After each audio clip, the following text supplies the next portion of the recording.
Hello, David. Hi, Irina. Looking forward to this second session. It's going to be very interesting.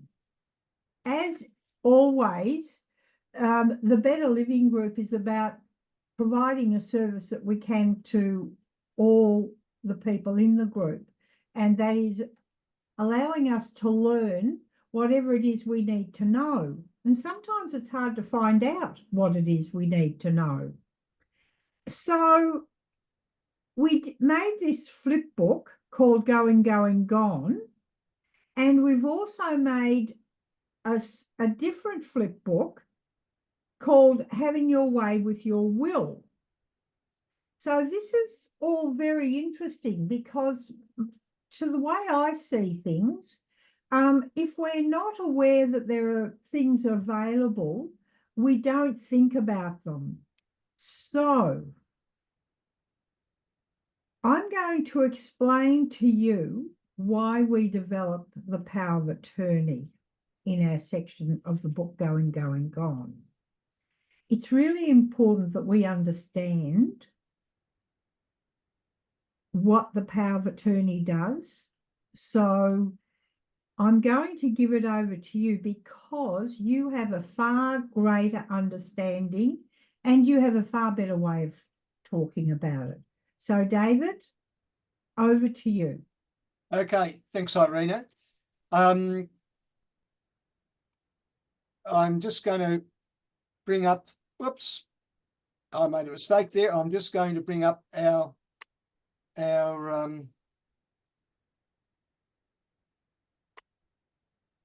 Going, Going, Gone book as a shared screen. And hopefully now you can see the front cover of our book. Yes, I can. Thanks, David. So that's the way the book works as a flip book. It's like turning the pages on a real book. Last session, we actually went through the Going, Going, Gone introduction, and I gave a little session on what is contained in the book and how you can access the links and what have you. Today, we want to do the power of attorneys, and this is the second going. This is the going while you're alive. And it's important to have this power of attorney, a POA, if for some reason you lose the ability to control certain aspects of your life. A power of attorney may be an appropriate vehicle to allow your intentions and wishes to be carried out. For example, if you've got an acquired brain injury through a car accident or something, you develop dementia, you lose the power of speech for whatever reason. You may have had a stroke, and that would apply also to being able to sign documents if you lose the ability to move your hands or limbs properly. And a power of attorney is defined as a legal document allowing individuals to appoint someone who can make decisions about financial and personal matters when you are no longer able to do so for yourself. Now, there's three basic types of powers of attorney. There's a general non-enduring power of attorney. There's a supportive power of attorney, which is only help with decision making. It may be that that person can speak for you or help you to look at documents and that type of thing. And then there's a general enduring power of attorney, which covers things like financial, legal, and personal decisions. And they can be very important, as we said at the start there. If you lose the ability to be able to make decisions for yourself or physically communicate them to other people. So each of these powers of attorney is different. Non-enduring and supportive powers of attorney continue until either revoked, which is cancelled, or you lose capacity to make decisions on your own. And at that stage, you should be thinking about whether you need, or before that stage, whether you need an enduring power of attorney, which continues after you have lost your capacity to make those decisions on your own. Now, you can get much more information about these powers of attorney from the Office of the Public Advocate website. We're purposely keeping this book short because we don't want to provide too much information to be taken in at the one time. If you click on the links that are contained in the book, you will actually be taken to the relevant areas that will give you some help. Now, specifically for that, if we want to go and have a look at what's contained in the Office of the Public Advocate, and this is a Victorian site. If we click on the link, you should now be able to see the webpage of the Office of the Public Advocate. Can you see that, Irina? Yep, I can. Good. Okay, so you can see this is a fairly extensive webpage, and it goes through in more detail what is an enduring power of attorney, what happens if you don't make an enduring power of attorney, how to choose a lawyer or an attorney or a solicitor, what happens when you appoint more than one attorney, because that is an option. You might need someone to be a backup in case the person who is your attorney, for whatever reason, becomes incapacitated or killed, maybe in a car accident or something. That other person is your backup. How to complete the forms, which form to use, the risks and safeguards involved in powers of attorney, the witnessing requirements, ending and cancelling a power of attorney. You might want to change who your power of attorney is or who your attorney is. And then there are forms and other resources down at the bottom of all this. So I'm not about to go through all of this now because it will take a long time to do so. What I would like to do is to show you some of what is involved with this. Now, I think probably the easiest way to do this is to go straight to the basic forms. Now, talking about the basic forms, there's a short form available and a long form available to you. The short form is basically if you only have one or two alternative attorneys. And in that form, you need to specify what decisions your attorney can make. So I'm going to show you that form in a minute. The long form is only when you have more than two attorneys appointed. And I don't know whether most people would want more than two, but that's a personal decision. So what I'm going to do now is click on the link to the short form. And it's asking me to download it. Wouldn't you know it? All right, I'll save it and then I will actually open it. Now, Irina, can you see enduring power of attorney appointment form? Yep, here? I can. Okay, so it gives you a lot of explanation about what the form is. And then as you get down to the bottom of this document, it actually comes up with the form for you to fill in. So you can see I can now, if I wanted to, fill in my name, even if I miscapitalise it. And then, so you can see I'm filling that all in. If you've had a previous power of attorney, you can then revoke it on this form. And here is where you actually nominate who is going to be your attorney. So it's all fully explanatory. You can see up the top, it says this form allows you to appoint an attorney and up to two alternative attorneys. You also need to specify what decisions your attorney can make. If you appoint more attorneys or more alternative attorneys, use the long version of the form. So there we are. So you name the person, you put down their address, and then you go here and you have to tick the box or fill out the details. So you can authorise my attorney to do anything on my behalf that I can lawfully do by an attorney, including both personal and financial matters. Okay, so you can tick the box. And if you don't tick the box, you don't go any further. Or you can authorise my attorney to do anything on my health that on my behalf that I can do lawfully by an attorney for personal matters only, financial matters only, or for this following specified matters where you specify,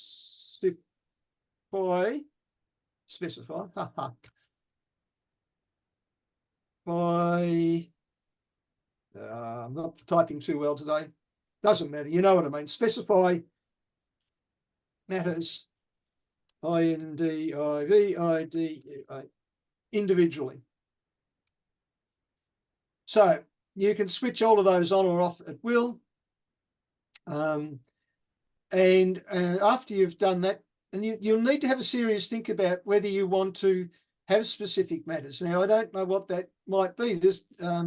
specific matter might be to, I don't know, to put your pet in accommodation if you're in hospital or something. It might be something like that, but it's more to do with the longer term arrangements. Generally speaking, I think most people would go for the sort of the general one. I authorise my attorney to do anything on my behalf that I can lawfully do. But there may be some concerns you have if you were to do that. There might be some things that you don't want influenced or changed or specified on your behalf. So that's fine for you to change that. All of these forms are fully changeable. You can download it as I just did and work on it offline. It doesn't have to be done now. You can download it for use at a later date when you've had a chance to think about it, but you'll have it sitting there on file. So you name your attorneys. You just have a look at the other box, tick the box. Do you want to appoint another attorney? If you want more than the one, so click that and then go to the top of the next column, or yes, then you go to the next one, and then you go through. And when you do those, you know, section 3 is how must the Alternative Attorneys Act. You can specify what it is. Like if you want the two attorneys to be able to work together, then any decisions they make must be fully agreed by all of the attorneys. Or severally, you can allow each alternative attorney to make decisions separately, or jointly and severally, where you enable them to do that. And then if you know what you want the attorneys to act differently for you in regard to whatever matters it may be, you can specify what each attorney can do on your behalf in this box here. So, and then you set the start date, when you want this attorney, power of attorney to actually come into force, which, you know, come in at the same time for all matters. You can make it immediately, which is from today or as soon as it's signed and witnessed. Or the other alternative is it doesn't come into force until such time as you lose the ability to make decisions for yourself. Now, that might be a little bit difficult to determine, because if you're starting to lose the capacity to make decisions, how is it determined that you're now in that state? So that may require a doctor to certify, or someone else, someone that knows you well, to say, look, we don't believe that your mental capacity is what it could be, or you physically can't speak or sign documents or whatever that might be. And the other alternative is that you can make attorneys have the capacity to act in these matters at different times or for different reasons, which is all specified on the form. Again, I'm cutting this very short because you can look at all of this in your leisure. Now, section 5 of your power of attorney form is conditions and instructions, which is an optional section. You can make certain conditions or instructions that you specify when making the decisions for you. You don't have to place conditions or give instructions unless you want to. And so this is all subject to the conditions and what have you. So conflict transactions, I'm reading this, I haven't read this before. So sometimes there might be a conflict of duty between your attorney to you and an interest of their own, or a relative, or a business associate, or close friends. You can authorise for your attorney to enter into transactions, even if there is a conflict of interest. And in this situation, it may be that a family feud arises at some stage about what they think your best interests are. So in that instance, you authorise the attorney or attorneys to do certain things on your behalf. Again, you have to have a think about this. And also in here, there's a section on gifts. And this is the section if your attorney has been appointed for financial matters. Now, bear in mind, you also should have a will. And these areas here slightly overlap. However, the thing is, with a will, it comes into force when you are no longer alive. So it may be that in this section of your power of attorney, you want to specify how you want your assets or possessions or interests to be looked after by your attorney. And sometimes it's better to actually dispose of assets before you die, before it gets into the will situation. And you no doubt will have a think about that. We will be doing sections on will, and we'll probably expand on that at a later date. And then you can also fill in here if you've got dependents, what needs to be done, whether your attorney can be paid for doing what they have to do. And it may just be to cover costs incurred when they're actually lodging documents or carrying out the functions that they have to do. That's not always, well, I don't think it's used very often to pay your attorney to do things. It's usually a family member or a close friend who do it for you anyway. And then, of course, there's all these other optional conditions and instructions you can put in. So you can see it's pretty extensive, this document, and this comes from the Office of the Public Attorney. So you can see it's not biased towards any organisation. It's a government-backed thing from the state of Victoria. Now, Section 6 is you are the principal. You're the person making the power of attorney. You have to sign it. And at this stage, you'll probably run a hard copy of what you filled in online, if that's the way you want to do it.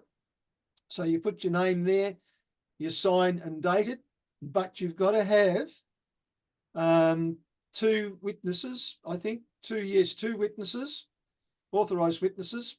And it needs to, when this is signed, it needs to be signed by, one of them has to be a medical practitioner or a person authorised to witness affidavits, and then the other person has to be a witness. And in the previous stuff I showed you, it also tells you what the requirements for witnessing are. You know, it may be in some instances that a person who's going to benefit from your assets and what have you should maybe not be a witness to the agreement, because there is maybe a conflict of interest there, but you can waive that, as you saw previously.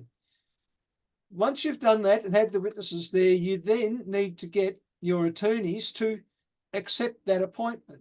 You just can't tell someone to be your attorney. They have to agree to do it, which means that when you're doing that, you're making them aware of any special conditions and whatever that you may have and that you want acted upon, or any wishes that you wish carried out. And so that is how this happens. They know that they're going to do it. And here's the one for your alternative attorney. And that's where they fill the things in. Those also have to be witnessed, but in this instance, they don't have to be done by a medical practitioner. So, so this section here is only if you already have the inability to sign. You can see here, you signed it, someone signs it on your behalf at the direction of the principal. And that basically that's the end of the form. So you can see there's a fair bit in it. There's a lot of instruction given to you the way through. And if there's not sufficient instruction there, you can actually go back to the area here at the Office of the Public Advocate and download documents. See, one of the ones here is witnessing requirements, and we'll just quickly have a look at that because that's something that comes up very often. So in witnessing requirements, 2 adult witnesses are required for an enduring power of attorney. 1 must be authorised to witness affidavits or be a medical practitioner, because they're basically saying that you're in sound mind to actually sign the power of attorney. The following people cannot be a witness: a relative of the person making the appointment, a person who is being appointed, an attorney or an alternative attorney or their relative, a care worker or accommodation provider for the person making the appointment. And you can see here, there's a little video that's available to show you how to do that. So there's a lot of information here.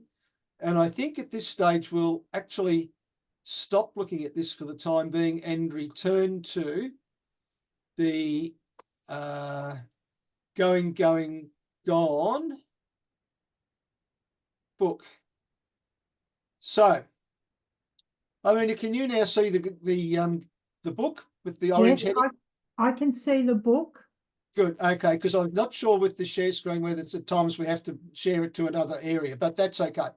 So the other thing is there's an explanatory booklet that's available from, again, the Public Advocate, and it gives a summary of all things, and that's shown here in this live link I've got here. The document is called Take Control. It's an information booklet about powers of attorney, which can be downloaded from here. Now, I'm just going to click that link, and it's asked me to download it again, but I will now open it. And this is what it looks like. It's a booklet of 48 pages, but you won't have to read all of it. However, it's got all of the important things that you need to have a look at. And it tells you about planning about doing your power of attorney, thinking about what your decision-making capacity is. And then it goes on to other things like medical treatment decision-maker, advanced care directive, and we've already done enduring powers of attorney. And so then it's got other information. It repeats a lot of the stuff that I've already shown you, like witnesses and that sort of thing. But this is the overall document. So I'm going to stop sharing screen now. Hopefully, stop share. And we're back to where we were at the Better Living Group sign and behind there. Do you want to add anything at this stage, Irina? Pardon? Would you like to add anything at this stage? Well, I've been listening to you, and I really think it'd be a great idea if we actually downloaded that Take Control booklet and put it into our next newsletter. Yes, or we'll put a link to it there. Yeah, because I think there's so much to know in this, and it is not very easy to let everybody know the extent of it, because sometimes it just becomes too hard. And I think this is such an important issue. Powers of attorney, more than anything, I think are really important, so that you actually will have what you want done, not what someone interprets that you want to have done. Yeah. So, yeah. Thanks, David. You've done a brilliant job. In session 3, we're going to be having a look at advanced care directives, which is if you have a sudden illness or an ongoing illness that's going to get worse over time. And we'll also look at appointing a medical decision maker for you too, someone that can say that your wishes were that if you're on life support and it looks like you're going to be brain dead and a vegetable, that you can tell them to switch the machine off. Yeah. Or it may be that this person can make certain other decisions for you. Things like donating organs and what have you are usually covered in your license, but I believe there is power for relatives maybe to override that. I'm not sure about that. That's something else we might need to look into before that session. But I think that's basically it. We're looking forward to session 3, which will be that one. And session 4, we'll have a more detailed look at wills. Great. David, you've done a great job. Thank you. No worries. Shall I?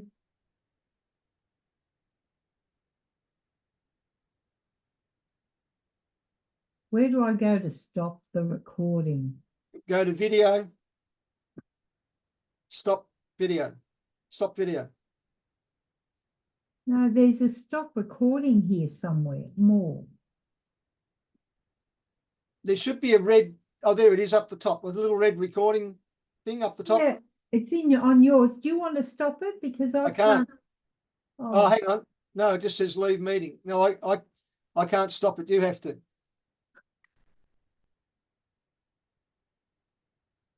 Oh, gee. More captions. No, I can't find it. The share I've got. I Did think you I press need the to start learn a lot. recording? Pardon? What did you? Well, the thing was the start recording was right there, so it was easy. Okay, have a look on the bottom of your screen. Yep. You know where share screen is? Yep. Keep going across to the right, and there should be a record or stop record button. Yep. Press it. I haven't got it. Oh, I've got an area that says more. This is ridiculous. Participants, chat. No, that's all. Reaction, share, hard tools.